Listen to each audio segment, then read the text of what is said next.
puisqu'on a commencé il est 11h51, on a presque rattrapé le temps perdu grâce aux participants de la table ronde précédente et au modérateur qui a été d'une célérité parfaite. Bonjour à tous, je m'appelle Olivier Delagarde, je suis journaliste, vous pouvez m'écouter le matin, je fais la revue de presse sur Europe 1. Je suis très heureux, et c'est pas une formule que de le dire, très heureux, honoré, et je vais vous dire la réalité des choses, un peu impressionné de me retrouver à animer une table ronde, un colloque sur un sujet aussi pointu. Une table ronde assez singulière, puisque, vous pouvez le noter, c'est une table ronde certifiée zéro avocat. Déjà, ce qui peut peut-être nous permettre de terminer à l'heure, d'ailleurs, soit dit en passant. Deuxième particularité, vous pourrez constater que la parité est parfaitement respectée. Troisièmement, on est quand même à un horaire un tout petit peu compliqué, puisque c'est l'heure à partir de laquelle on commence à entendre les gargouillis des estomacs. Et donc, je tiens véritablement à vous remercier. Et je suis même sidéré qu'il y ait finalement encore du public à cette heure-ci, sur un colloque, c'est le troisième jour, sur des sujets quand même qui sont un peu compliqués, alors que je viens de traverser Paris, que c'est le début de la saison des asperges, je les ai vus sur les marchés, que les gariguettes sont enfin abordables. Et vous êtes là, et on va parler de la façon dont on peut, quand on est citoyen, fabriquer ou favoriser le droit. Donc, applaudissez-vous vous-même, et en plus, ça va vous réveiller. Applaudissements. Alors, dans cette table ronde, merci beaucoup de vos applaudissements. On va voir comment, finalement, le citoyen peut être à l'origine de la production de droit. La question que ça sous-tend, c'est de savoir si, finalement, dans une démocratie qui fonctionne, est-ce que la citoyenneté est juste cantonnée à l'élection de parlementaires, ou est-ce qu'il faut aller plus loin? Est-ce qu'on doit se contenter d'une démocratie uniquement déléguée, représentative, ou aller vers une démocratie plus partagée, plus participative? Alors évidemment, poser la question comme ça, c'est en partie y répondre. Cependant, avant de se lancer tête baissée dans la démocratie participative, il faut sans doute se poser plusieurs questions. Questions qui seront posées à cette tribune, je l'espère, sur la légitimité des personnes qui veulent ou qui peuvent intervenir dans le débat public. Qu'est-ce qu'on fait à ce moment-là de cette fameuse majorité silencieuse dont tout le monde parle mais que personne n'a jamais vue? Il y a aussi la question de la compétence. Faire du droit, est-ce que c'est un métier? Et puis se poser la question des risques, sans doute, peut-être, de manipulation, des corps intermédiaires et autres.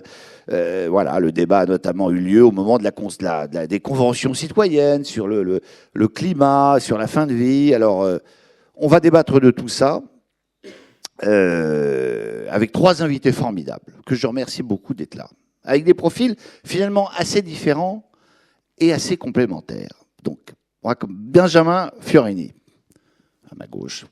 Vous êtes maître de conférences en droit privé et sciences criminelles à l'Université Paris 8. Vous êtes un type important. Vous êtes directeur de l'Institut d'études judiciaires de l'Université Paris 8. Vous êtes l'auteur de Sauvons le jury populaire.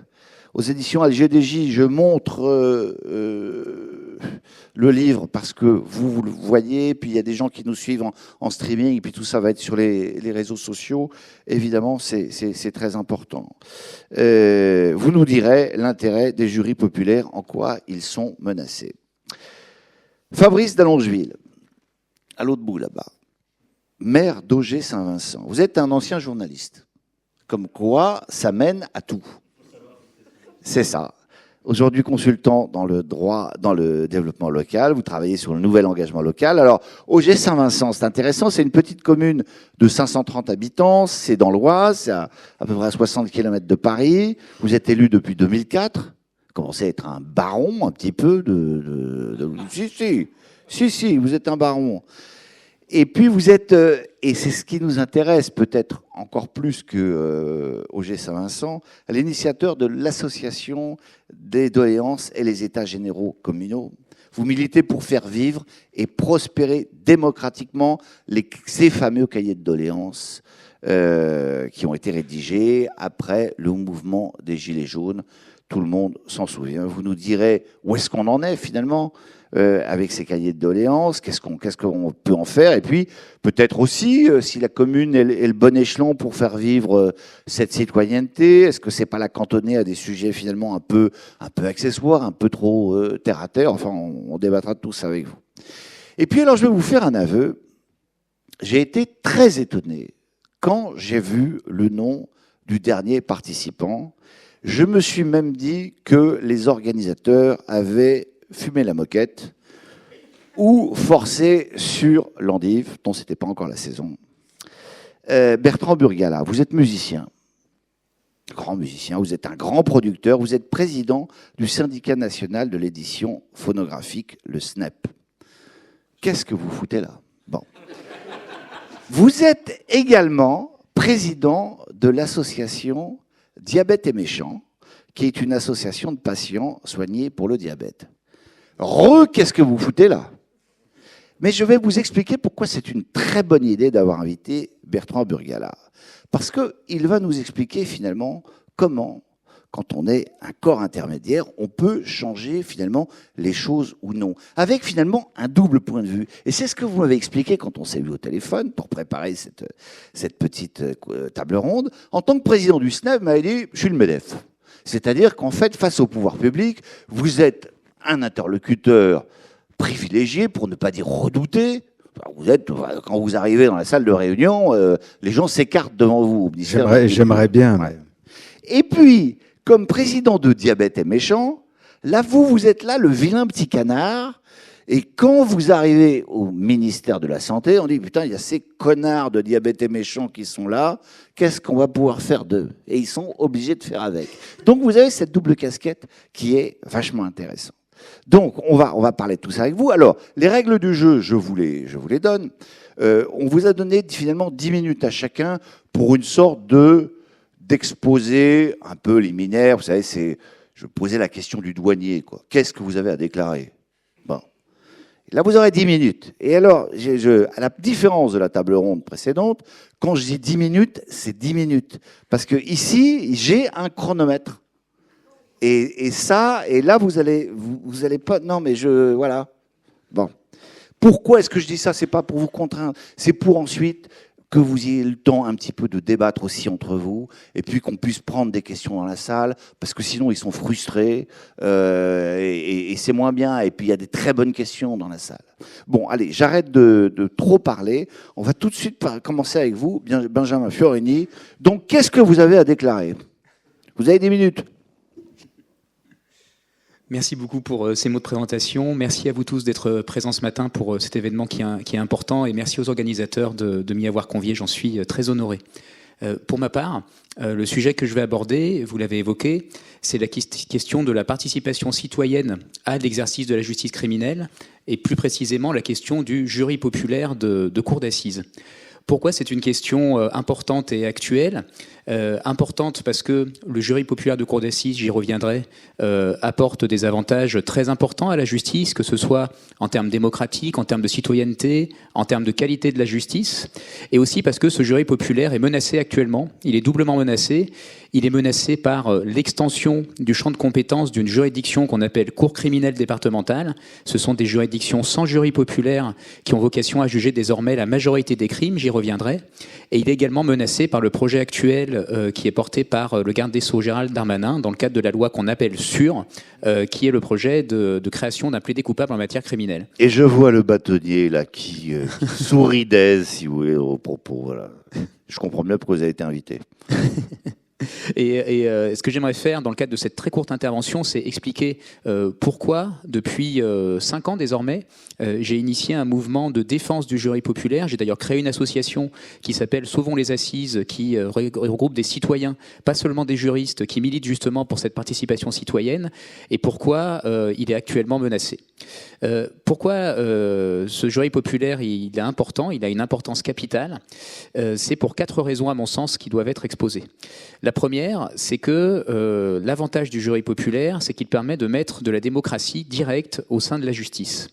Et quand on regarde l'intention des révolutionnaires français qui, en 1791, cette institution date de 1791, ont institué dans notre droit le jury populaire, c'était précisément pour permettre aux citoyens de contrôler l'exercice de la justice criminelle, pas pour toutes les infractions, mais pour les infractions les plus graves, les crimes, c'est-à-dire celles qui concernent tous, qui nous concernent tous, chacun d'entre nous, parce que ce sont les atteintes les plus graves au pacte social, les viols, les meurtres, etc. Et ce que j'observe, c'est qu'avec la création des cours criminelles départementales en 2023, on a finalement supprimé le jury populaire pour la majorité des crimes, pour très précisément 57% des crimes, sans compter l'extension qui est désormais prévue par le projet de loi sûre, qui prévoit d'étendre les cours criminelles départementales en appel notamment, et aussi pour les récidivistes. Et je tiens d'ailleurs à préciser que si ce projet de loi devait passer, devait être voté, cela signifierait que pour la première fois depuis 1791, autrement dit, depuis la première fois depuis l'Ancien Régime, il n'y aurait plus aucune possibilité pour les crimes de droit commun, pour les auteurs de crimes, en tout cas les personnes accusées de crimes de droit commun, d'être jugées devant un jury populaire. Ce qui serait quand même un basculement historique assez phénoménal, me semble-t-il. La deuxième raison de militer, j'utilise le mot à dessein, pour la préservation du jury populaire, c'est une raison citoyenne. C'est-à-dire que le jury populaire, c'est finalement le dernier espace qui permet à des citoyens de rencontrer des juges, de dialoguer avec eux, de délibérer avec eux et de rendre la justice au nom du peuple français. Avec les cours criminelles départementales, la justice est toujours rendue au nom du peuple français, en tout cas c'est ce qui a marqué sur les jugements, mais elle est rendue sans le peuple français. Ce qui, me semble-t-il, est quand même de nature à édulcorer la portée de l'affirmation. Et pourquoi c'est important d'un point de vue citoyen de préserver les jurés ?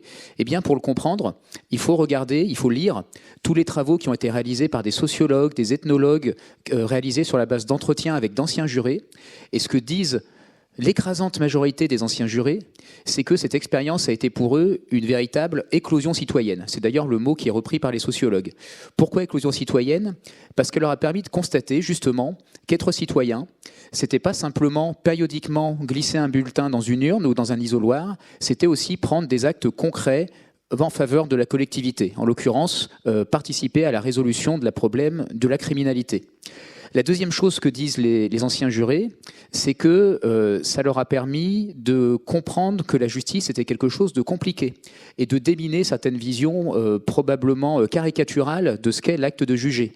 Il y a plein de jurés qui nous disent, par exemple, bon, pour être très franc, quand je suis arrivé, quand j'ai été tiré au sort pour être juré, moi je pensais qu'il fallait mettre la peine maximale à tout le monde, je trouvais que la justice était laxiste, je trouvais que les juges étaient globalement des juges rouges, etc.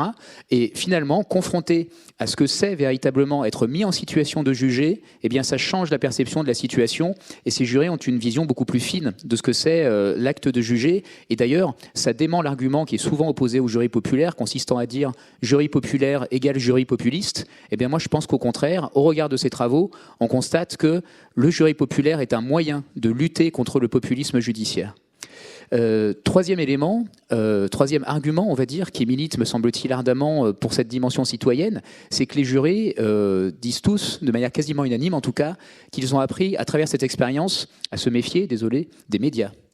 En tout cas, des narratifs. Ne soyez pas désolé. Je suis là aussi pour que vous vous défouliez. Voilà. Donc, vous pouvez y aller. Et des narratifs, en tout cas, produits par les médias dans les affaires criminelles, où ils se rendent compte, en tout cas quand ils ont pu lire des coupures de presse concernant l'affaire qu'ils ont eu à juger, que les coupures de presse produites par les médias étaient souvent en décalage par rapport à la complexité de la situation que eux, ils ont eu à analyser. Bref, dimension citoyenne très importante. Et je pourrais dire d'autres choses. Troisième raison pour laquelle il faut militer, me semble-t-il, pour la préservation du jury, alors c'est une dimension féministe, mais qui tient à la question particulière des cours criminelles départementales. Puisque les cours criminelles départementales qui ont été créées, elles jugent au final, en vérité, quasiment exclusivement des affaires de viol, à peu près 90% d'affaires de viol, ce qui signifie, comme l'a dit d'ailleurs le garde des Sceaux, qu'elles sont devenues de fait la cour du viol. Donc ça veut dire finalement qu'on a désormais une sorte de justice criminelle à deux vitesses. Alors je me permets de faire une métaphore sportive. On a la justice Ligue des Champions avec les jurys populaires, avec toute la dimension symbolique que ça implique et solennelle, et la participation des citoyens pour par exemple les meurtres, les empoisonnements, donc ce genre de crimes-là. Et puis vous avez la justice Conference League, qui est censée aller plus vite, qui nécessite plus une participation citoyenne, et c'est la justice pour les viols. Et il me semble qu'à l'heure actuelle, dans le contexte dans lequel nous sommes, où justement on essaye de faire comprendre que c'est un énorme sujet, que cette question des violences sexistes et sexuelles, qu'on essaye d'impliquer tous les citoyens pour lutter contre elles, il me semble particulièrement malvenu de priver les citoyens précisément du droit de juger ces affaires-là. Et quatrième argument qui me semble utile de rappeler en faveur de cette participation des jurys, c'est un argument qui tient tout simplement à la qualité de la justice. Pourquoi ? Parce que quand il y a des jurys populaires dans une cour d'assises, ça oblige tous les acteurs judiciaires à faire montre de pédagogie pour justement faire comprendre à des jurés qui ont été tirés au sort le jour même et qui n'ont pas a priori de connaissances juridiques particulières, les enjeux à la fois factuels et juridiques de l'affaire. Et c'est cette pédagogie-là, c'est ce temps-là qu'on prend à l'audience qui va permettre de créer des moments d'humanité, parce qu'il ne faut pas oublier que l'audience criminelle, c'est pas seulement un chiffre, c'est pas seulement des stocks, c'est aussi un moment d'humanité, c'est aussi un moment vivant. Et le fait que ce principe d'oralité, le fait que toutes les preuves doivent être débattues, que les éléments de personnalité doivent être débattus oralement en public, eh bien ça contribue justement à cette justice de qualité qui peut aussi avoir des dimensions cathartiques et réparatrices. Cette justice-là, elle est donc menacée par le projet de loi dont je vous parlais, à deux égards. Le premier, je vous en ai parlé, c'est l'extension des cours criminelles départementales. Encore une fois, ça serait une première depuis l'Ancien Régime que pour les crimes de droit commun, on ne puisse plus jamais faire appel à un jury populaire, basculement historique. Et le deuxième point très problématique, vous le savez, c'est cette question du plaidé coupable en matière criminelle. Pourquoi ? Parce que, en cas de plaidé coupable, ça veut dire si l'accusé accepte de reconnaître sa culpabilité, in fine, cela donnerait lieu à une audience d'homologation devant alors ce que le texte appelle une cour d'assises, mais qui est composée seulement de 3 magistrats, ce qui veut dire aussi que, en plus de trahir les principes, le texte trahit aussi les mots, parce qu'une cour d'assises sans jury, ce n'est pas une cour d'assises. Et ça veut dire qu'il n'y aurait plus justement, là encore, de participation citoyenne dans ces hypothèses-là, sans même ajouter toutes les questions qui sont liées au plaidé coupable et qui posent problème, à savoir le risque de faux aveux. L'expérience américaine montre qu'aux États-Unis, il y a 25% des condamnations injustes officiellement répertoriées qui sont le fruit d'un plaidé coupable, parce que les accusés peuvent être tentés de reconnaître la culpabilité pour obtenir une peine modérée par rapport à la peine qu'ils encourent à l'audience, sans compter le fait que ce sont des procès qui finalement ne seraient plus véritablement publics, puisque la négociation sur la peine aurait lieu en catimini, en secret, dans les couloirs des palais de justice entre le procureur et l'accusé, ce qui nous priverait, nous, non seulement de la capacité de juger ces affaires en tant que citoyens, mais même finalement de comprendre les tenants et aboutissants d'une condamnation et d'une peine, ce qui me semble extrêmement problématique pour des faits, encore une fois, criminels qui nous regardent tous. Et puis, le troisième point, c'est la question de la victime. La victime serait finalement confrontée à une sorte de dilemme insoutenable, qui serait le dilemme suivant. Soit vous ne vous opposez pas au plaidé coupable, et dans ce cas-là, l'affaire sera jugée rapidement, mais vous ne pourrez plus vous exprimer dans le cadre d'une audience publique, et potentiellement la peine ne sera pas satisfaisante. Ou alors vous refusez le plaidé coupable, et dans ce cas-là, eh bien, le procès aura peut-être lieu dans plusieurs années. Donc voilà ce que je voulais dire, les raisons de préserver et de même de renforcer le jury populaire et plus généralement de s'opposer à ce projet de loi.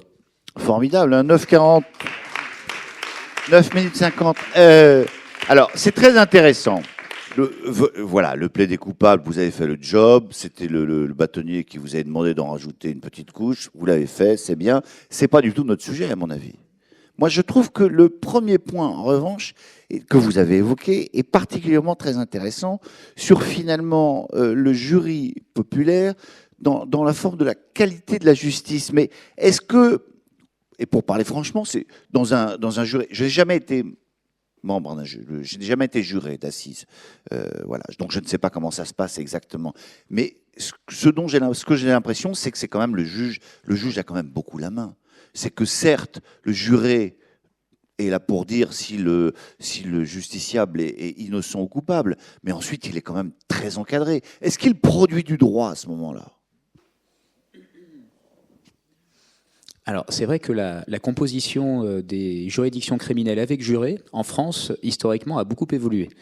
Initialement, donc quand les révolutionnaires instituent le système du jury populaire, ils copient le modèle anglo-saxon, donc le modèle qui a cours aux États-Unis, c'est-à-dire les jurés décident seuls du fait, c'est-à-dire qu'ils sont 12 à décider de la culpabilité, Et si la personne est coupable, ce sont des juges, donc exclusivement des juges, qui décident de la peine. Et ça, c'est le système que vous retrouvez encore aujourd'hui aux États-Unis, par exemple, ou dans le monde anglo-saxon en général. C'est un système qui a évolué pour une raison assez simple, c'est qu'au 19e siècle et aussi au 20e siècle, on a assisté à ce qu'on a appelé à l'époque des acquittements scandaleux.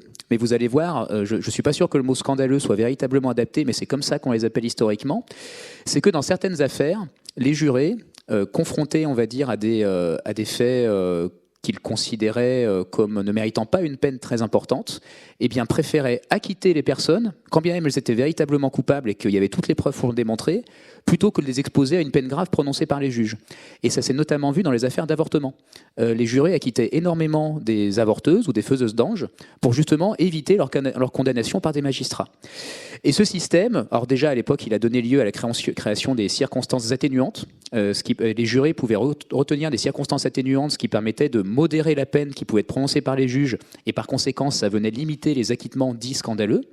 Et par la suite, il y a eu deux autres évolutions. Alors la première en 1932, où on a finalement fusionné les juges et les jurés pour déterminer la peine. Et la deuxième, à une triste période de notre histoire, 1941, donc régime de Vichy, où on a fusionné les jurés et la Cour pour cette fois à la fois la culpabilité et la peine. Et ce qu'on observe depuis cette période, effectivement, c'est que les verdicts ont quand même changé de nature. C'est-à-dire notamment qu'on observe beaucoup moins d'acquittements. Il y a beaucoup moins d'acquittements depuis cette période-là, et on n'est jamais véritablement revenu sur ce système-là. Alors après, sur la question, pour répondre directement à la question, qui est la question finalement de l'influence des magistrats sur les jurés. Oui, et puis savoir si vos fameux jurys populaires, ils créent du droit ou finalement ils ne l'avalisent pas, quoi, ils ne l'accompagnent pas. Oui. C'est de toute façon une question qu'on peut se poser dans la mesure où, dans une cour d'assises, en délibéré, vous avez effectivement 3 magistrats, 6 jurés populaires, des jurés populaires qui peuvent être impressionnés aussi par les enjeux et qui peuvent avoir tendance à se référer aux magistrats.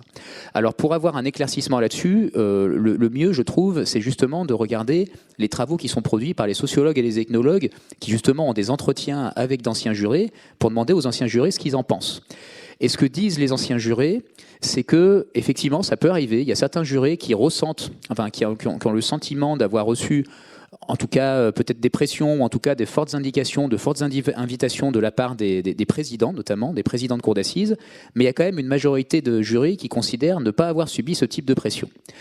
D'autant que le fait qu'il y ait pression ou le fait de le ressentir comme une pression, c'est deux choses différentes.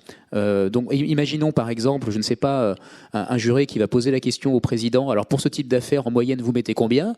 Eh bien, si le président donne une réponse, on peut considérer que c'est de l'influence. On peut aussi considérer que c'est de l'honnêteté. Donc vous voyez, c'est toujours un petit peu compliqué cette question de l'influence. Alors j'en parle d'ailleurs dans le livre que vous avez eu la gentillesse de présenter tout à l'heure de cette question-là. Et en clair. Sauvons le jury populaire. Oui. Ce que je préconise pour ma part, c'est deux choses. La première, c'est que pour renforcer justement le poids des jurés, à mon sens, il faudrait en renforcer le nombre. Jusqu'à une période assez récente, donc jusqu'à 2011, eh bien, les jurés en première instance étaient 9. Aujourd'hui, ils sont plus que 6. Et on peut se dire que cette diminution du nombre de jurés, par définition, va aussi réduire la capacité des jurés à s'opposer à ce que, en tout cas, à l'opinion qui pourrait prédominer chez les magistrats. Donc moi, je préconise un renforcement des jurés. Et puis, il y a une autre proposition, mais alors là, qui ne fait pas du tout consensus, mais je pense que le président d'une cour d'assises a un rôle très important. Pourquoi ? Parce qu'il dirige les débats, parce que c'est donc lui qui pose les questions, parce qu'à travers les questions qu'il pose, il peut aussi donner une orientation particulière au déroulé de la session d'assises. Et je pense que lui donner ce pourvoir-là, puisse le donner le pouvoir de délibérer est peut-être excessif. Donc pourquoi pas, par exemple, indiquer que dans un délibéré de cour d'assises... Séparer les fonctions en fait un inquisiteur quoi, et juge. Par exemple, permettre tout de même à des magistrats assesseurs d'être présents dans le délibéré, éventuellement, pour pas totalement copier le modèle anglo-saxon, parce que copier le modèle anglo-saxon aurait d'autres types de conséquences. Mais en tout cas, par exemple, remplacer le président d'assises par un juré supplémentaire. Moi, ça permettrait de renforcer la dimension démocratique, sans pour autant retirer la possibilité pour les magistrats de participer aux délibérations. Merci beaucoup, Benjamin Fiorini. Évidemment, on va revenir vers vous. Mais je voudrais maintenant passer la parole à Fabrice d'Allongeville, Donc, vous allez nous parler un petit peu de ces fameux cahiers de doléances qui ont été rédigés, on l'a vu, à l'issue de la révolte des Gilets jaunes. On en a beaucoup parlé, et puis plus du tout. Où est-ce qu'on en est? Est-ce que c'est bon? Super. Très bon. Ben, Vous avez 10 minutes, hein? Ouais, mais ça sera sans doute plus court. Ouais, on me dit toujours ça, je connais. C'est ça. Merci en tout cas de l'invitation et puis de me donner l'occasion de parler des cahiers de doléances depuis Auger-Saint-Vincent. Alors, Auger-Saint-Vincent, c'est une commune. C'est pas une petite commune, c'est un village. Je ne suis pas un petit maire, je suis un maire. Donc, j'ai peut-être dit petite commune, j'ai pas dit petit maire. Non, mais je la rajoute assez vite. Et en fait, parce que les mots sont extrêmement importants. Vous avez raison. Et ce qui a saisi et ce qui nous a permis de sensibiliser beaucoup, des centaines et des milliers de citoyens, c'est leur rapport à l'écriture quand ils se sont confrontés aux liés et aux déliés qu'ils ont vus aux archives départementales dans les cahiers de doléances de 2018-2019. Là, moi, j'ai bu du petit lait avec ce que vous avez dit juste avant, parce que moi, je le dis maintenant comme ça, depuis la campagne, depuis 80 ans, vous avez tous entendu parler d'un remembrement agricole. Hein, on est passé de millions de paysans à 340 000 aujourd'hui. Mais ce qu'il faut avoir en tête aussi en parallèle, c'est un remembrement démocratique assez profond qui a suivi progressivement cette modernisation et cette phase d'industrialisation. En tout cas, à la campagne, on le voit comme ça, avec un éloignement progressif des citoyens dans leur village par rapport à la décision locale. Donc, vous voyez maintenant l'intercommunalité, vous avez des grandes régions, des ensembles de plus en plus grands qui ont montré une forme de décrochage civique qu'on constate, et que les gens se disent, de toute façon, à quoi bon aujourd'hui, puisque je ne comprends pas la décision, et en plus, on ne me demande pas mon avis. En plus, citoyen. Quand on vous demande votre avis, il n'y a plus qu'une seule liste. Oui, donc, mais encore, sur ça, je veux bien qu'on en discute justement, parce qu'il n'y avait qu'une liste dans mon village, mais la démocratie ne se règle pas qu'au moment de l'élection. Elle se fait vivre, et j'y viendrai un peu après. Non, mais aussi quand même. Oui, bien sûr, oui, mais pas que. Et en fait, quand la crise des Gilets jaunes éclate, je vous rappelle qu'elle a éclaté sur deux raisons principales. C'était l'essence à 1,50 €, vous voyez aujourd'hui, et les 90 km/h au lieu de 80. En fait, ça c'est l'arbre qui cache la forêt. Derrière, c'est ce que j'ai décrit juste avant, où beaucoup de nos concitoyens avaient le sentiment qu'ils n'étaient plus entendus, écoutés, avec un président de la République qui est élu en 2017 et qui enjambe les corps intermédiaires. Vous vous souvenez de ça? Et donc, quand cette crise éclate, ce n'est pas forcément une révolte, c'est plutôt une crise sociale, mais qui n'est pas que sociale, c'est aussi, et on s'en rend compte progressivement, une crise démocratique, finalement. Parce que les trois grandes valeurs qui traversent le corpus des doléances, je vous rappelle, 220 000 cahiers, 2 millions de contributions, ce sont les cahiers de doléances. Et ensuite, le grand débat, parce que je vous évoquerai aussi les chiffres de ce qui a été fait du côté des Gilets jaunes, c'est deux corpus différents, très importants à bien distinguer, et à ne pas oublier pour celui des Gilets jaunes. Donc 2 millions de contributions. Les trois grandes valeurs, c'est la proximité, la citoyenneté et la solidarité. Proximité, solidarité, citoyenneté. Donc quand vous prenez ces éléments-là et que vous venez les confronter à ce qui nous occupe depuis ce matin, alors moi qui ne suis pas juriste, j'ai fait des merci pour ces cours de rattrapage parce que c'est vraiment super intéressant. Du coup, on se dit, mais alors quel est le système dans lequel on fonctionne aujourd'hui? Et je fais le lien avec l'héritage révolutionnaire, c'est-à-dire que nos concitoyens, les Françaises et les Français aujourd'hui, ne sont pas des sujets de la République. Ce sont des citoyens et citoyennes. C'est quand même quelque chose d'extrêmement important qu'il ne faudrait pas oublier. Donc quand éclate cette crise des Gilets jaunes, qui surprend tout le monde, dire, qu'est-ce qui se passe? Pourtant, tout est je vous confirme, fait, quoi.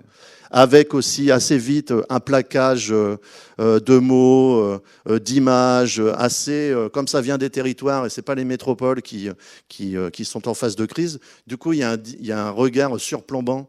Moi, comme journaliste, je peux vous dire, quand j'entendais les confrères décrire de très loin ce qui se passait sur le terrain, j'étais un peu suffoqué, quoi. C'est là que je me rends compte qu'effectivement, les reporters de terrain, il y en a beaucoup moins dans les rédactions. Et en fait, on se rend compte assez vite que ce qui ressort, c'est l'appétence et l'envie pour beaucoup des Françaises et des Français de parler politique, de faire politique. Que ça soit sur les ronds-points ou quand l'Association des maires ruraux de France, dont je fais partie, ouvre les mairies avec l'opération Mairie ouverte, où vous avez énormément de participation des gens. Dans mon village, il y avait une quinzaine de personnes qui sont venues déposer dans le cahier de doléances qu'on avait ouvert et qui racontent quelque chose, quoi.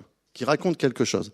Et dans ce cheminement, en fait, ce qui est très intéressant, c'est que la contestation qui se formule, elle n'est pas contre la République. C'est pas contre l'état de droit, c'est la façon dont ce qu'on fait aujourd'hui de l'état de droit, entre guillemets, ou de la République qui ne va pas, quoi. C'est-à-dire ce fameux éloignement. Donc, quand la mise en place du débat s'active, on est en janvier 2019, je vous rappelle, la crise des Gilets jaunes, 17 novembre 2018, et la partie dite de réaction du gouvernement et du président de la République, ça démarre en janvier 19 pour la phase du grand débat. Vous vous souvenez, avec des débats partout, assez descendants. Ce qu'on pouvait déjà avoir... Et après le Covid qui va arriver fort opportunément. Le Covid arrive juste, il me reste encore 4 minutes. Donc, vous avez cette phase de consultation qui vraiment fonctionne. Oui, ça veut dire toute l'affaire, moi, là, c'est ça. Et cette phase de consultation... Et on est plutôt sur de la démocratie contributive. Je rejoins Bernard Stiegler là-dessus, sur le philosophe. C'est de la démocratie contributive, pas participative.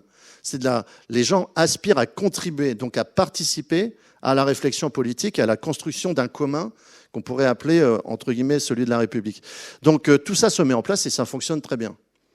Et la promesse, l'engagement du président de la République, c'est d'assumer un devoir de suite.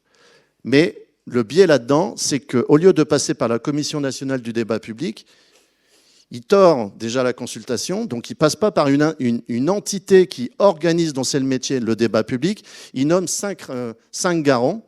Donc là, l'existant, je renvoie pour les juristes, mais en fait, ils sont garants de quoi ? Parce que comme il n'y a pas eu de devoir de suite derrière, vers qui on se retourne ?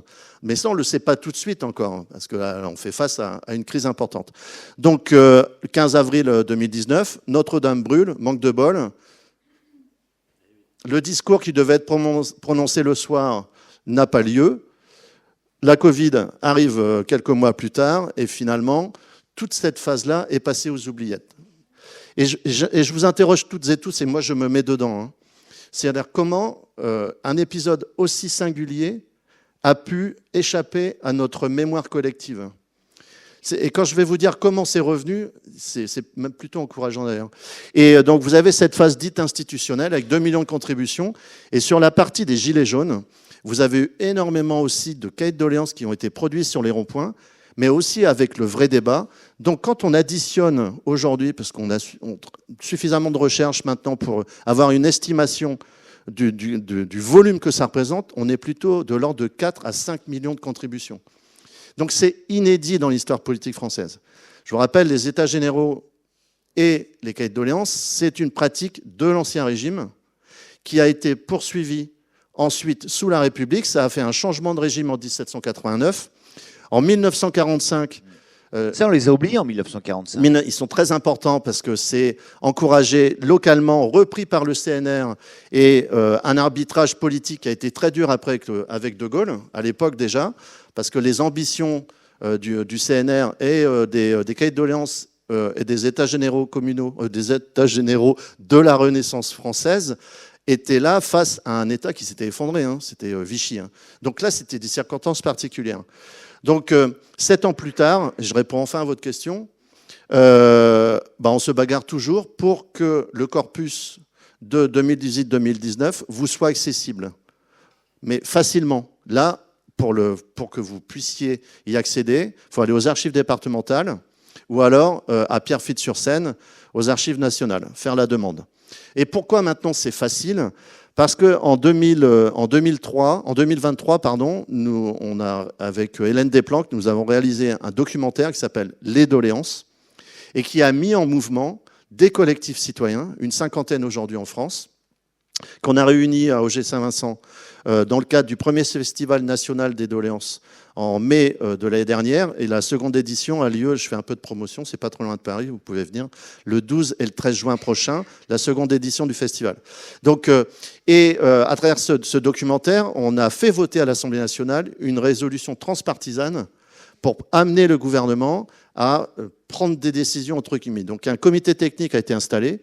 Et là, aujourd'hui, le corpus a été confié dans sa publicisation au campus Condorcet, qui est la réunion d'une 11 universités de sciences sociales, humaines et sciences sociales d'Île-de-France, pour travailler sur la publicisation.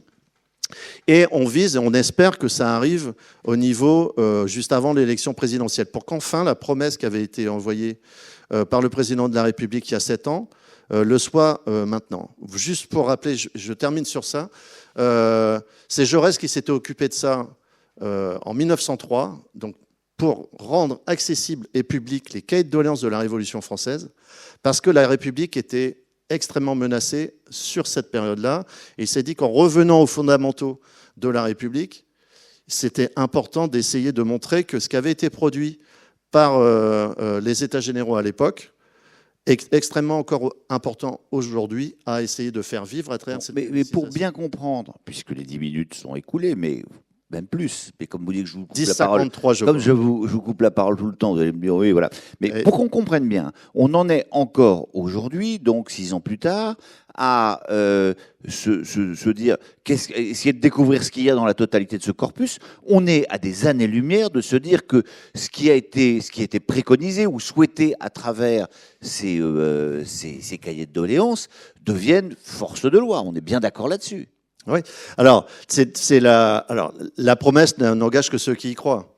Donc, quand le président de la République, à l'époque, dit je vais rendre tout ça public, c'est quand même la parole présidentielle. Et là, du coup, le petit pas de côté que je vais faire, c'est en tant que maire. Moi, je suis un représentant de l'État dans la commune. Donc, quand le président de la République engage une consultation de cette nature, en tant que maire, je la fais vivre jusque dans mon village, quoi. Sauf qu'en fait, au niveau national, pour vous rappeler qu'il y a eu que 16 400 communes qui ont ouvert des cahiers de doléances dans les mairies. Donc vous en avez plus que ça, 34 500 communes. Donc plus de la moitié qui ne l'ont pas fait. Déjà, ça questionne quand même sur la décision politique portée par le président de la République d'encourager à cette prise de parole et qu'elle ne soit pas suivie localement dans les faits. Donc ça, déjà, ça peut nous questionner. Et quand j'ai créé l'association Les Doléances, il y a quelques années maintenant, en fait, on s'est dit on va le faire nous-mêmes. En fait, si le gouvernement tarde à rendre accessible et public l'entièreté de ce corpus, on va s'en occuper. Et parce que en fait, l'enjeu par rapport à ce que vous avez ce que vous évoquez à travers ce colloque, c'est pas la menace en fait d'un État de droit, c'est qu'en fait, il est déjà en déliquescence d'une certaine manière.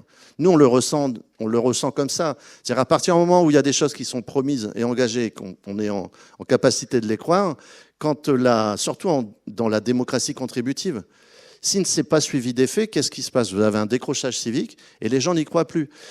Et moi, je parle maintenant aussi de communes de droit, finalement. C'est-à-dire que localement, la répercussion de ce mauvais comportement a des implications au niveau local, au niveau municipal, en fait. Parce que à quoi bon s'engager, et je vous refais la boucle avec ce que vous évoquiez, à quoi bon s'engager dans la vie municipale, la vie publique, alors qu'il y a une réforme formidable qui vient d'être adoptée au niveau de la réforme du mode de scrutin, alors qui n'est pas représentatif ici, mais de la parité pour les communes de moins de 1000 habitants au scrutin de liste, c'est 35 000 femmes qui rentrent dans les conseils municipaux. C'est quand même important ce qui s'est passé, quoi. Bon, ça n'a pas forcément été trop dit, ou quand ça a été évoqué, c'est pour dire que ça va être compliqué, ou la démocratie, il n'y a qu'une seule liste, alors du coup, qu'est-ce que ça veut dire, quoi. Mais la démocratie se vit un peu tout le temps, quoi. Il n'y a qu'une seule liste, c'est qu'en plus, on puisse plus barrer. Ouais, je pense que vous n'avez jamais été élu. Alors j'ai été élu. Ou candidat sur une liste où on peut barrer, je peux vous dire que c'est très désagréable de se faire barrer. Oui, c'est très désagréable. Quand on a un projet. J'imagine. Quand on a un projet. La démocratie, c'est parfois désagréable. Alors à ce moment-là, il faudrait le faire sur d'autres échelons, et ça pourrait être assez drôle. Mais non, plus sérieusement, il n'y a pas de raison d'avoir des distinctions en fonction des tailles de communes sur un mode électoral. C'est pas normal, quoi. Mais ça va être un autre débat. Et en fait, et je termine sur ça, en fait, c'est bien d'avoir une parole citoyenne et un certain nombre de propositions, mais il faut les faire atterrir. Comme disait Bruno Latour, ou atterrir avec tout ça, quoi. Donc, nous, on a pris une initiative à quelques-uns, le 15 octobre 2025, de lancer les États généraux communaux. Une nouvelle fois, c'est pour essayer d'assumer une sorte de devoir de suite pour que là où les cahiers de doléances ont été ouverts, qu'on puisse les faire vivre aujourd'hui. Et quand on parle d'États généraux communaux, l'idée, c'est de refonder la République depuis la commune. Donc, dans cette réflexion-là, je me fais assez bien, je me ressens assez bien sur le citoyen auteur du droit, c'est-à-dire qu'on peut considérer que c'est en proximité au niveau local qu'on peut réussir à réintéresser les citoyennes et les citoyens sur la question de la République. Alors ça, Fabrice Dallongé, on aura l'occasion d'y revenir, parce que je pense que c'est un vrai sujet, de savoir quel est le bon échelon pour faire vivre, évidemment, cette citoyenneté. Néanmoins, je voudrais, parce que le temps avance, donner la parole maintenant à Bertrand Burgala, que je présentais en disant que vous n'aviez rien à faire à cette table ronde, mais si, parce que finalement, vous êtes un double corps intermédiaire. C'est comme ça, finalement, il faut voir comment est-ce que vous, en tant que double corps intermédiaire, gros d'un côté, petit de l'autre, vous voyez les choses changer grâce à vous ou pas du tout? Finalement, c'est la question qu'on a envie de vous poser. Ça va compléter un peu tout ce qui a été dit, parce que c'est vrai que le fait de m'occuper par intérêt, parce que je trouve que c'est des questions à travers la musique ou à travers la santé qui sont des questions de société qui dépassent chacun de ces sujets. Je me rends compte qu'à chaque fois, on est confronté exactement aux mêmes difficultés. C'est-à-dire que, par exemple, le syndicat national d'édition photographique, c'est une organisation professionnelle qui a plus d'1 siècle. On est relié à l'IFPI, qui est l'International Federation of the Phonographic Industry, dans laquelle je siège. Céline Dion, vous. Ouais, alors, c'est très institutionnel en apparence. Et en réalité, on a à peu près les mêmes difficultés à dialoguer avec les pouvoirs publics qu'une association de vilains petits canards comme Diabète et Méchants qui sont des diabétiques insulino-dépendants. On a monté ça un peu parce qu'on était confronté, moi depuis 50 ans de diabète, à des associations un peu panurgiennes, souvent instrumentalisées, et à chaque fois assignées à un rôle. Par exemple, les associations de malades, on est là pour demander, exiger des traitements en disant on y a droit, la santé c'est gratuit, le magnifique système de santé que le monde entier nous envie, enfin des choses comme ça. Et dès qu'on est en rupture avec ça, et même quand on demande au pouvoir public autre chose, et même moins d'argent pour la santé mais mieux dépensé, on ne rentre absolument pas dans leur radar. Et avec le syndicat national d'édition photographique, c'est intéressant parce que on est confronté à un autre type de préjugé des pouvoirs publics, une forme de désinvolture. Alors, au Sénat, par exemple... Désinvolture. Oui, alors le Sénat, je vais vous donner des exemples. Il y a pas longtemps, il y a eu une taxe sur le streaming. C'est vrai que la musique enregistrée, on a déjà une TVA à 20%, là où le livre est à 5,5, le spectacle entre 2,10 et 5,5. Mais les gros producteurs de spectacles avec le Covid ont gagné beaucoup d'argent. Ils ont été indemnisés 1,5 fois au-delà de leur perte. Donc ça leur a donné un peu le goût du sang. Ils se sont dit, la musique, ils reprennent du poids de la bête. La musique enregistrée, ils reprennent du poids de la bête. On va leur coller une taxe. Et c'est les sénateurs de droite qui nous ont mis cette taxe. Parce que il n'y avait pas que, mais ceux qui ont été moteurs, parce que je pense qu'il y a beaucoup d'élus locaux, et ils ont tous des festivals, et on leur a fait croire que leur festival, je vais pas dire leur festival de rock satanique ou de musique celtique ou un truc, s'il n'y a pas cette taxe, il n'y aura plus. Donc ça a très bien marché. En revanche, on est confronté actuellement sur l'intelligence artificielle, et il y a une proposition de loi remarquable qui vient d'être adoptée à l'unanimité au Sénat, mais on s'attend au pire à l'Assemblée nationale, et avec exactement, parce qu'il y a des mots magiques à chaque fois alors actuellement, c'est l'époque, on arrive à tout, et on nous a sorti ce mot-là pour la taxe sur le streaming, mais on nous la ressort pour l'intelligence artificielle, et on nous la ressort quand il faut protéger Sanofi en France pour la santé, c'est le mot souveraineté. on nous dit, dès qu'il y a le mot souveraineté, là, c'est le passeport direct. Et souvent, c'est comme le mot indépendance qui marche très bien. Dès qu'on dit c'est un label indépendant, c'est comme le mot intellectuel. Plus il est prononcé, plus en général, ou le mot artiste. Mais vous nous dites que vous êtes en train de manipuler les élus, là, quand même. En tant Non, que président du on SNEP. essaye de... Ah ouais, j'aimerais bien, mais non. C'est justement... Non, parce que nous, on n'utilise pas du tout ce mot-là. Mais on est confronté à des gens qui vont, au nom de la souveraineté, aboutir exactement à l'inverse. Et c'est pareil dans beaucoup de sujets. Mais c'est vrai que dans notre petite association de diabétiques, finalement, on est arrivé à quelque chose. Une fois, alors qu'on n'est absolument pas dans les radars des pouvoirs publics, c'est qu'il y avait une question qui impacte beaucoup les diabétiques insulinodépendants, c'est qu'on pouvait pas... Quand on faisait un prix immobilier, on avait une surprime de 150%, on n'était couvert qu'en cas de décès. Et j'étais allé voir les femmes qui ont fait l'association Rosop, qui sont à l'origine de la loi sur le droit à l'oubli, qui était une loi très bien rédigée, parce que c'était pas du tout l'oubli qu'on avait eu un cancer, mais c'était l'oubli de le mentionner dans les questionnaires de santé. J'avais dit, comment on peut faire pour des maladies comme le diabète insulinodépendant. Et on a monté une espèce de pool de petites associations comme ça, et on a réussi à détricoter le questionnaire de santé. Alors ils nous ont collé plein de limites, etc. Mais enfin, on a quand même réussi à changer ça entre les deux tours de la présidentielle. Et le fait que ça soit entre les deux tours de la présidentielle, ça, en commission mixte paritaire, ça a été très utile. Hein. On a dit tout à coup, ça la fout mal quand même si vous laissez passer. Est-ce que vous en tirez une leçon finalement, de savoir comment est-ce que faire pour que finalement les citoyens, les malades que vous représentez parviennent à obtenir gain de cause, ou comment est-ce que vous échouez? Moi, c'est très impressionniste ce que je vous dis là, mais ce que je trouve navrant, c'est que je pense que, par exemple, les pouvoirs publics, les élus se lèvent pas tous les matins en disant qu'est-ce que je pourrais faire pour enquiquiner les diabétiques ou les producteurs de disques.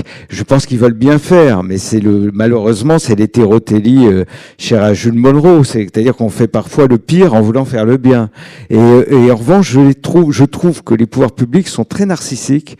Et je vais vous donner un autre exemple, c'est que ce que nous, on n'a jamais obtenu sur les interdictions professionnelles pour les malades, un membre de notre association, à Carreau-à-Vallée, qui avait 14 ans, il l'a obtenu. Il l'a obtenu parce que il était jeune, il est allé voir les députés, il est allé voir Sarkozy, et c'est un enfant, donc c'est formidable.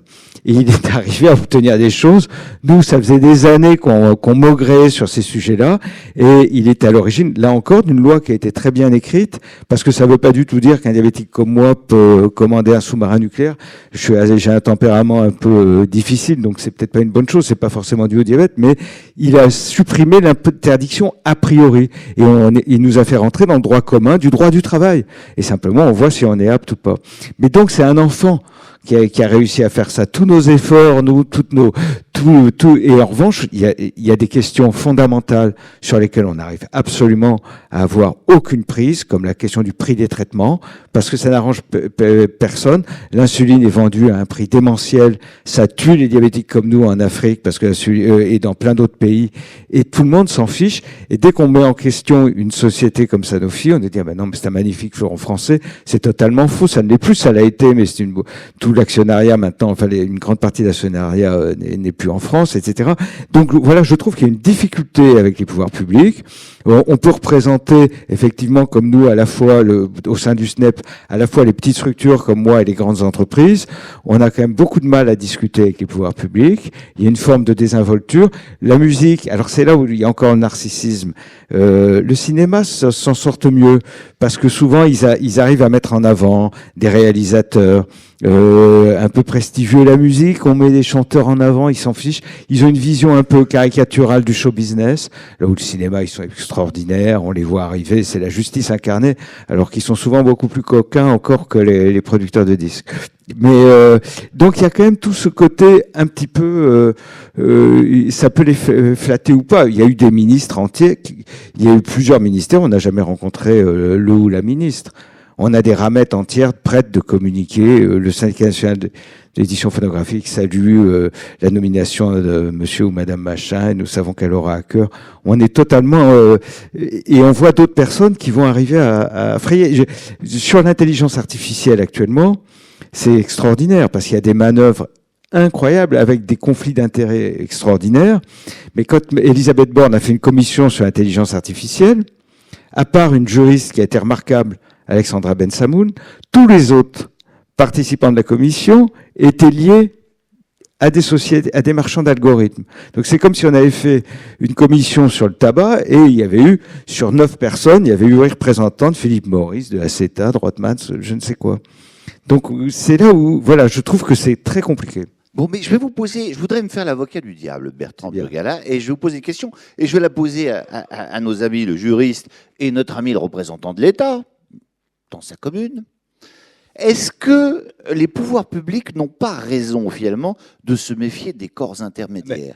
Parce que les corps intermédiaires, vous êtes suspectés. C'est pas que vous êtes suspectés, c'est votre boulot de défendre, on va dire, une communauté, pour pas dire défendre des intérêts qui sont, les intérêts d'une petite frange de la population, mais qui ne prend pas en considération la totalité du corps global. Vous avez tout à fait raison, mais ce qui est très paradoxal, c'est que à chaque fois, nous, on est en train de défendre, à partir d'un point de vue qu'on peut qualifier de catégoriel, on est vraiment en train d'essayer à chaque fois de défendre le bien commun. Quand on produit des disques, on veut que les musiciens se portent bien, que les auteurs se portent bien, que les magasins de disques se portent bien. On va évidemment faire comprendre notre point de vue, et c'est exactement pareil pour le diabète. Et c'est pour ça que je vous dis, ils sont toujours désarçonnés quand je vais voir le ministère de la Culture et que je leur demande pas d'argent. C'est quelque chose qu'ils ne comprennent pas. Parce que justement, quand on n'est pas dans cette récrimination, en revanche, moi, ce que je trouve assez dingue, c'est quand même qu'il y a une influence, justement, de certains. Alors, ça a toujours existé, le capitalisme d'État, sous couvert de colbertisme, etc. Mais je trouve que ça s'est énormément amplifié, les allers-retours publics-privés. Donc on se retrouve parfois avec des interlocuteurs dans les pouvoirs publics qui 3 mois après vont se retrouver quand même à travailler pour une des sociétés pour lesquelles en face desquelles ils ont arbitré. On a une haute autorité de transparence de la vie publique qui quand même, je viens de gagner un procès en diffamation contre un ancien ministre là-dessus, donc je vais pas replonger, mais il y a quelques avocats pour vous. Je salue mon avocat, Maître Anna Trella, et je salue Carbon de 16 qui est à l'origine de ma présence ici, mais cette haute autorité quand même pose des questions qui sont complètement parcellaires, c'est-à-dire que elle regarde le doigt et pas la lune quand même. Et donc ça pose quand même effectivement, on est souvent un front renversé, c'est-à-dire que c'est nous parfois qui défendons l'intérêt général face à, par exemple, à Bercy. Alors je sais bien que les services de Bercy ont très bien géré la France, mais qui souvent, qui très souvent se laissent justement intoxiquer. Et encore une fois, avec des argumentaires qui sont des mots magiques, et c'est extraordinaire. Oui, bon, j'imagine que quand le LEM débarque, les entreprises du médicament, ils arrivent avec des juristes ultra compétents, ils ont déjà des projets de loi qui sont écrits. Il faut aussi peut-être, quand on est au ministre de la Santé, se méfier de tout ça. Ben oui, et ce qui est terrible, c'est que après, il y a un gaspillage énorme, et c'est là où des gens comme le LEM sont extrêmement talentueux. Ils ont une capacité de conviction extraordinaire. Ils ont même, à l'étranger, réussi à convaincre Trump que si l'insuline était vendue très cher aux États-Unis, c'était parce qu'elle était pas chère en France, alors que la marge en France est déjà de 1000%. Mais donc, effectivement, ils ont une capacité d'influence qui est extraordinaire. Et le fait de m'occuper du SNEP, ça m'aide aussi à les comprendre. Et c'est là où il faut faire la différence. Je trouve que, par exemple, et c'est là où ces questions, elles dépassent. Vous prenez la question de la santé en France, des groupes comme Sanofi, c'est très intéressant. C'était Elf au départ. Ils voulaient faire un grand groupe industriel français. Et vous voyez, et ils l'ont fait, et c'était remarquable, mais vous voyez le dévoiement aujourd'hui en pour moi, un navire poubelle qui fait tout pour maintenir un taux de bourse, un cours de bourse, mais sans aucun traitement intéressant, et avec effectivement une proximité avec les pouvoirs publics. Le fait que l'affaire de la Dépakine, il n'est jamais, ça soit par exemple Marisol Touraine qui dit l'État prendra ses responsabilités à la place de Sanofi, c'est proprement scandaleux. Et ça montre qu'il y a des capacités d'influence que malheureusement ni les associations, je pense à la PESAC pour la Dépakine, qui est une association remarquable, n'ont jamais pu avoir ça. Donc c'est quand même très très très compliqué, mais c'est intéressant. On va prendre des questions dans la salle, le temps que vous vous ébrouez un peu. Alors, il y a déjà des questions, mais je voudrais faire rebondir quand même, Fabrice Dallongeville. Comment vous voyez-vous ces corps intermédiaires? C'est parce qu'on est loin de la pureté des états, des cahiers de doléances des états généraux. Là, on est aussi face, utilisons le mot, à des lobbies. Ouais, alors, en vous écoutant, je pensais à la question de l'eau. En fait, il y a pas forcément là. Moi, je gère un syndicat des eaux qui alimente une quinzaine de communes, 25 000 habitants depuis le village où je suis. En fait, il n'y a pas forcément d'intervention, donc de lobbying, mais c'est plutôt l'inaction, en fait, qui participe à ce que ça n'évolue pas, quoi.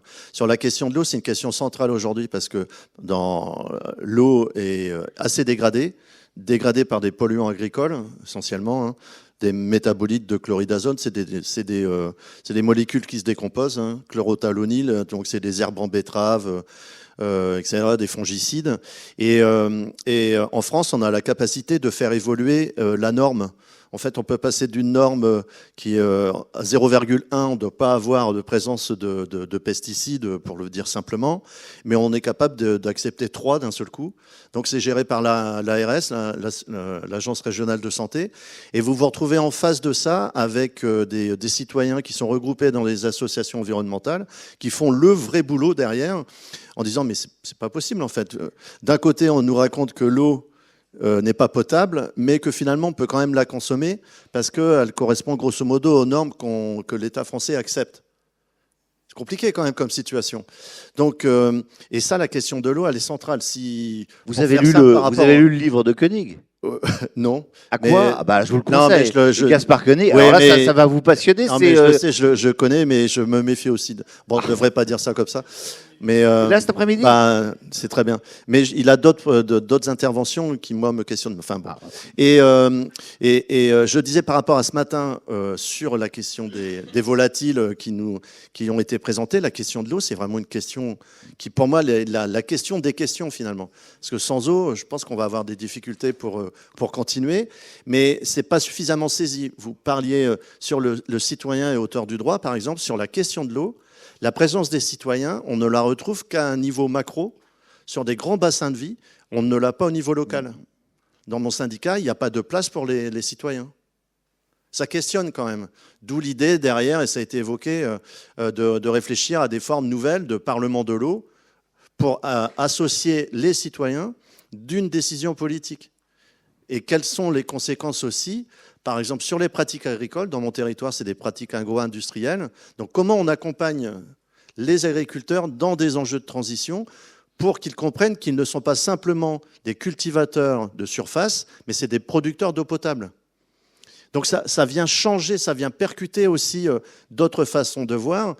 Mais il faut que la puissance publique, donc le gouvernement, parce que ce sont des orientations politiques, je ne peux pas vous dire l'État, parce que l'État c'est une administration, mais c'est la dimension politique, comment du gouvernement, on prend des orientations politiques et elles tombent en bas, elles vivent localement pour que les citoyens et les citoyennes se disent finalement, on va établir notre propre contre-pouvoir local pour faire avancer les choses à travers un engagement citoyen.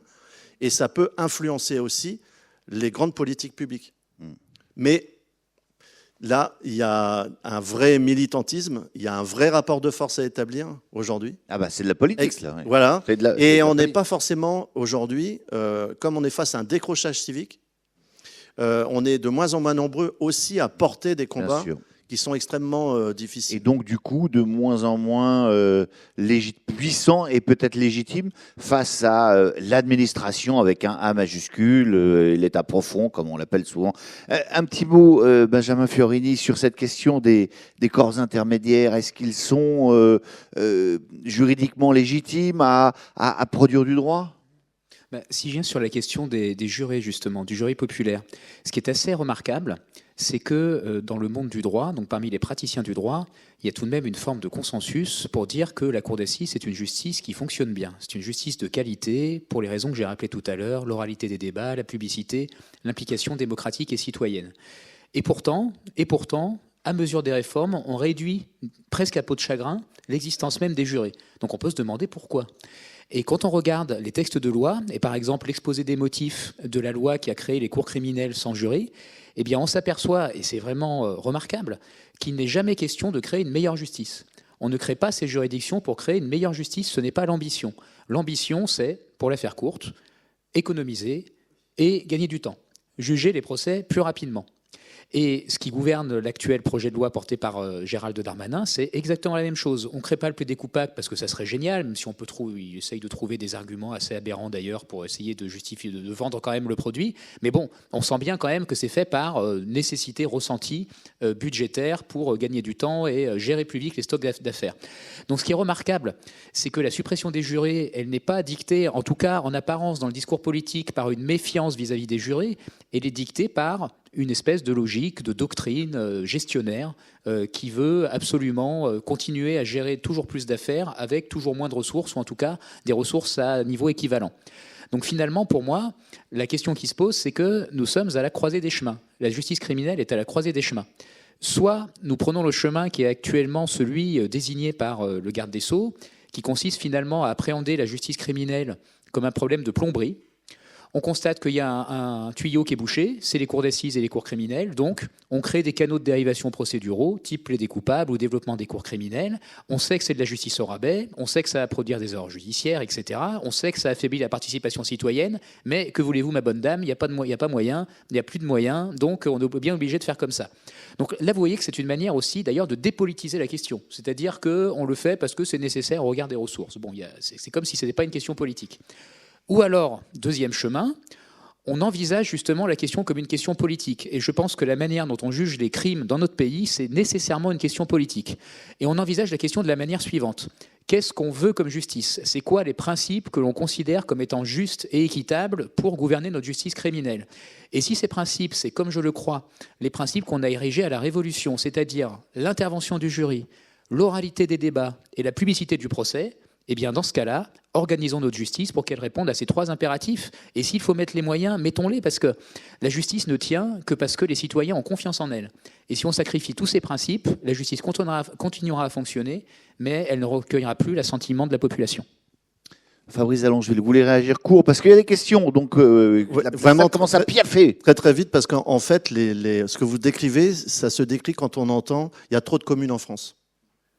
C'est exactement le même procédé. C'est-à-dire qu'on va parler d'efficacité, du coup on dévitalise la commune alors que c'est consubstantiellement la cellule de base de la République. Et quand on a lancé le 15 octobre dernier les États généraux communaux, on s'appuyait sur la Charte européenne de l'autonomie locale. C'est un des grands textes européens qui place la commune au cœur de la construction politique en Europe. Et ce qui arrive, bon, c'est le nouveau public management. Ce new public management, c'est assez bien documenté maintenant quand même. On parle d'efficacité en fait. C'est une vision assez néolibérale que finalement les structures classiques, même y compris politiques et démocratiques, doivent s'aligner sur des modes d'organisation du marché. Donc vous vous retrouvez avec des systèmes d'organisation qui ne correspondent pas du tout aux aspirations humaines finalement. Quand je vous disais tout à l'heure, je termine sur ça, proximité, solidarité, citoyenneté. Ce n'est pas l'efficacité qui est revendiquée. Ce n'est pas efficacité, économie et optimisation. Ce n'est pas les trois grandes valeurs qui sortent de l'analyse du corpus des doléances. Une question, monsieur. Bonjour, merci pour ces beaux exposés. Je suis maître Issaka Zampaligre du barreau de Paris. Alors, suivant le titre ou le thème, citoyen, auteur du droit et jury populaire, j'ai bien peut-être l'intention de dire peut-être citoyen, praticien du droit. lorsque l'on l'aborde sous l'aspect des jurys populaires. Parce que les jurys populaires nous donnent un avantage certain, c'est qu'il y a une pédagogie et il y a aussi derrière un moyen, compte tenu de la gravité des crimes et de sa proximité avec la population, que l'on puisse arriver plus rapidement à une réparation directe, à une dilution du mal par rapport aux troubles causés à la société. Et c'est ce qui va permettre, enfin, et qui fait un lien avec le décrochage civique. Lorsque les citoyens s'approprient ainsi de leur propre justice, non seulement ils arrivent à comprendre les mécanismes beaucoup plus élevés au niveau de la stratosphère des juristes, mais ils se remettent eux-mêmes en cause et ils sont eux-mêmes auteurs presque de cette justice, puisque quand elle sera rendue, même si ce ne sont que des praticiens, ça sera en fait du droit, puisque c'est une décision judiciaire.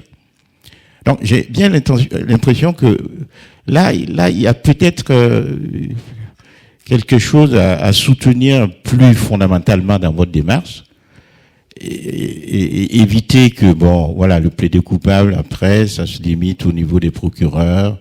Ensuite, il n'y a pas de casier judiciaire, on ne sait pas exactement quel trouble, quelle infraction on a véritablement causé, il n'y a pas de preuve.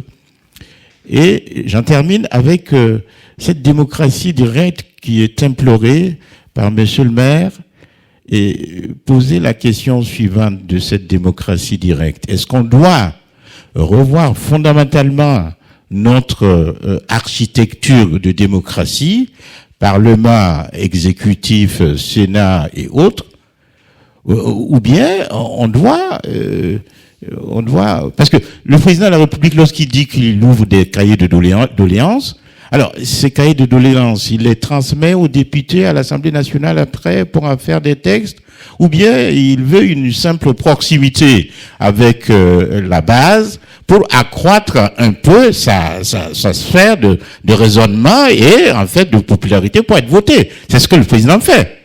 C'est la raison pour laquelle peut-être il n'y a pas de suite. Mais en fait, il crée cette relation de proximité. Voilà ce que je voulais dire. Je vous remercie. Bon, alors deux aspects dans votre question. On va laisser sur la première partie Benjamin Fiorini y répondre, et puis ensuite Fabrice Dallongeville sur ce fonctionnement, cette proximité des États généraux et des cahiers de doléances. Mais allez-y, Benjamin. Il y a plusieurs choses que je peux répondre à votre observation. La première, c'est effectivement que le jury populaire, il a cet avantage aussi qui est considérable à mon sens, c'est qu'il va permettre à toutes les classes de la population d'être représentées dans l'exercice de la justice criminelle. Et ça, c'est important à deux égards. Déjà, c'est important tout simplement parce que ça permet de donner une allure véritablement démocratique à la justice, sans jeter la pierre aux magistrats. On sait, quand on regarde les profils, par exemple, des promotions de l'École nationale de la magistrature, on voit que ce ne sont pas toutes les catégories sociales qui sont représentées au sein de l'ENM. Quand on regarde, par exemple, la profession des parents des élèves magistrats, on s'aperçoit que chaque année, il y a à peu près un élève magistrat auditeur de justice qui est enfant d'ouvrier et un autre qui est enfant d'agriculteur.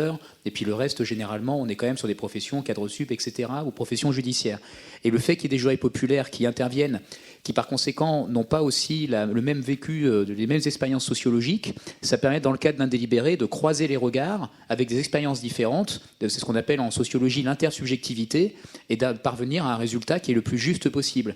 Et d'ailleurs... il y aurait également la question très impolitiquement correcte du sexe, à savoir que, évidemment, les magistrats sont aujourd'hui des magistrates, quoi. Et voilà. Bon, mais enfin, comme elle est impolitiquement correcte, je ne pose pas la question, vous voyez. Mais et ce qu'il faut comprendre, en lien avec cette question de la représentativité, c'est que c'est aussi ressenti comme ça par les personnes qui sont jugées. Et il y a des études très intéressantes aux États-Unis qui sont réalisées et qui montrent que finalement, les personnes qui sont jugées ont davantage tendance à se fier, à se reconnaître, à adhérer à un jugement qui va être rendu au terme d'une audience où ils ont eu le temps d'être écoutés et qui est rendu par un collège de personnes qui, entre guillemets, leur ressemblent, plutôt que par des personnes qui paraissent un peu plus lointaines et désincarnées, en tout cas, qui n'ont pas forcément le même vécu sociologique. Donc ça, c'est aussi quelque chose qui me paraît important. Donc oui, je vous rejoins tout à fait sur votre observation sur l'importance, on va dire, peut-être davantage politique du jury populaire. Fabrice Allongeville. Ouais, alors très rapidement, par rapport à votre questionnement sur est-ce qu'on tient compte ou pas des choses, je vous renvoie sur le discours du président de la République qui devait être donné le 15 avril 2019, qui est absolument génial, qui fait 7-8 pages. Alors, il est sur le site lesdoléances.fr, je pourrais même le mettre à disposition. En fait, c'est génial parce qu'il y a 8 pages, 8-9 pages. Vous avez 7 pages qui fait la description de la situation politique, sociale, une vraie description. Donc on comprend la compréhension de la situation, et un paragraphe qui dit c'est pour toutes ces raisons que nous allons poursuivre la même politique. C'est-à-dire qu'en fait tout ce qui est décrit va à l'opposé de ce qui est conduit depuis, on va pas mettre que le président de la République actuelle, depuis pas mal d'années, on va dire ça comme ça. Donc il y a la certitude d'avoir raison. C'est ça qui est terrible, la certitude d'avoir raison. C'est-à-dire qu'il n'y a pas l'espace du doute. Donc à partir du moment où il n'y a pas l'espace du doute, les corps intermédiaires, à quoi servent-ils? Où est-ce que vous allez avoir les espaces où vous entretenez des controverses fertiles? C'est-à-dire accepter qu'il y a des différents points de vue, les opposer, en faire une matière politique de discussion, et on sort avec quelque chose derrière. Parce que l'intelligence citoyenne, il n'y a pas que l'IA dans la vie, il y a l'intelligence citoyenne, lycée. Donc on est en capacité de trouver les temps de compromis au moment où on se situe, tout en envisageant de s'améliorer par la suite. Donc ce n'est pas de la démocratie directe pour le coup. C'est une démocratie qui fonctionne au plus près de celles et ceux qui vivent en République. Donc tout ne se joue pas à Paris, tout ne se joue pas à l'Assemblée nationale. Au Sénat, si vous saviez combien de fois le Sénat est mentionné dans les cahiers de doléances, pas mentionné de façon positive, mentionné pour une suppression du Sénat. Mais il faut le comprendre dans le sens de distanciation, en fait. Pourtant, c'est une chambre qui représente les territoires. Moi, à chaque fois, quand je vois ça, je me dis, mais pourquoi on renvoie ça? Donc, il y a quelque chose qui ne fonctionne pas. Donc, je pense que ce quelque chose qui ne fonctionne pas, c'est l'absence de confiance dans les corps intermédiaires, à la fois politiques, mais aussi dans le monde de l'entreprise. Qu'il ne faut jamais oublier, dans la société civile et dans le monde de l'entreprise, la discussion sociale, elle n'existe plus beaucoup. Les réformes de CE, l'absence de participation dans les conseils d'administration des entreprises, quand les salariés et les salariés sortent de l'entreprise et rentrent chez eux, ils n'ont pas la vitalité démocratique au sein de l'entreprise. Vous voyez le niveau aussi de syndicalisation. Donc vous vous retrouvez avec un corps social général, à la fois sur l'action publique et à la fois sur la vie privée, où finalement les temps de discussion et de négociation n'existent plus beaucoup. D'autres questions dans l'assistance? Madame au deuxième rang, attendez, on va vous donner un micro, comme ça on va vous entendre. Regardez, le voilà. Daniel Mérian. Monsieur Fiorini, comment pouvons-nous tous devenir membres de Sauvons les Assises? Ah, alors là il faut faire rentrer des cartes, là. Eh ben, il y a un site internet dédié, donc si vous allez sur internet, vous tapez sauvonslesAssises.fr et puis il y a un onglet sur le site où vous pouvez remplir un formulaire d'adhésion, tout simplement. Et vous êtes la bienvenue, comme tout le monde. Une question là, puis je vois qu'il y a une main qui s'est levée également ici. Attendez. Les dormeurs, après. Madame. Oui, mais il n'a pas de micro, donc on va d'abord entendre la question d'Adam qui a son micro. Je vous écoute. Gonelli, avocate. Alors, Monsieur Fiorini, alors ma question s'adresse au jury populaire. Alors, selon vous, si on fait intervenir dans des cours qui sont très spécialisés, comme la cour d'assises, des jurys populaires selon la variété de leur formation, qu'ils soient bouchers, mères de famille, est-ce que le fait de les intégrer directement dans une cour qui est spécialisée, est-ce qu'ils comprennent en fait comment est-ce qu'on juge les gens? Est-ce qu'il y a une forme d'imprégnation, d'immersion dans les grands principes de la justice? C'est ma première question. Est-ce que d'après vous, il faudrait qu'ils soient imprégnés à la base des principes élémentaires, le principe de la présomption d'innocence, etc. La deuxième question, c'est un élément psychologique. À la fin du procès, est-ce que eux-mêmes, en tant que jurés, ils ont l'impression d'avoir rendu la justice, puisque la raison d'être de leur convocation, c'est aussi de faire œuvre de justice. Est-ce que eux-mêmes, ils ont, dans l'élément psychologique, l'impression d'avoir effectivement rempli leur mission? Réponse courte de Benjamin Fiorini. Alors pour le premier volet de la question, oui, les jurés sont familiarisés avec les grands principes du procès en amont, c'est-à-dire que avant de participer à une session d'assises, il y a généralement une demi-journée ou une journée complète de formation qui est prévue pour justement les familiariser avec ces grands principes-là. Alors je sais que ça se fait tout de même de manière différente selon les ressorts. Il y a des ressorts où c'est une formation qui est peut-être mieux dispensée que dans d'autres. Je sais qu'il y a des ressorts où les jurés vont même visiter une prison, ce qui est important parce que ça leur permet, quand ils prononcent par exemple une peine de 20 ans de réclusion criminelle, de le faire un petit peu en connaissance de cause, en sachant véritablement le concret de la peine qu'ils vont prononcer. Et pour répondre au deuxième volet de votre question, oui, ce que révèlent les différents travaux, alors je vous invite d'ailleurs à lire les travaux par exemple de Christiane Besnier, de Dominique Vernier, de Célia Gissin-Gébos, voilà, qui ont vraiment, en France en tout cas, travaillé sur ces sujets-là. Le premier mot qui apparaît chez les anciens jurés, c'est de dire qu'ils sont fiers. Ils sont fiers d'avoir contribué à rendre la justice et ils sont fiers aussi d'être parvenus à se hisser à la hauteur de la tâche. Parce que vous imaginez que quand vous devez, vous n'êtes pas juriste, vous êtes, comme vous l'avez dit, boucher, boulanger, etc. Vous devez juger une affaire criminelle, c'est quand même une forte responsabilité, ça peut être effrayant. Eh bien, ce que les anciens jurés, dans leur écrasante majorité, quasi-unanimité, disent, c'est que justement, ils ont énormément appréhendé ce moment-là, et finalement, ils se sont rendus compte qu'ils étaient capables de se hisser à la hauteur de ces fonctions. Ce qui après leur ouvre des perspectives formidables en termes justement d'implication citoyenne.